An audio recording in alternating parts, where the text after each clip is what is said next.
Hey DM, I have a question about villains in D&D. Yes, all of them are hot. It's a requirement on page 30 in the Dungeon Master's Guide. That wasn't the question.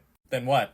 Well, you know how in the grand scheme of D&D there are usually multiple villains enacting similar but unrelated plans for world domination? I guess so. It kind of depends on your DM. Fair enough, but in cases like that, I've always been curious, what happens when two villains' plans overlap? What do you mean? Like if one villain plans to destroy a city and another plans to use that same city to start their cult, how do they determine which one of them gets to use it? Well, I assume they either fight it out or dispute it somehow. If that's the case, do you think villains have a group chat to plan out their schemes so they don't interfere with other plans in the area? How would they react if a new villain came to town and just threw off their whole system? I don't know, but it would make for a pretty funny D&D campaign. How so? Well, imagine the party plays a group of villains who have been operating adjacent to each other for years until one day a new villain crops up and starts throwing off the whole schedule. So, out of spite, the party bands together to stop their plans so that they can get back to their own evil plans without their interference. Harkening back to something I said earlier, imagine if the main villain's plan wasn't to conquer the world, but was instead to leak their group chat.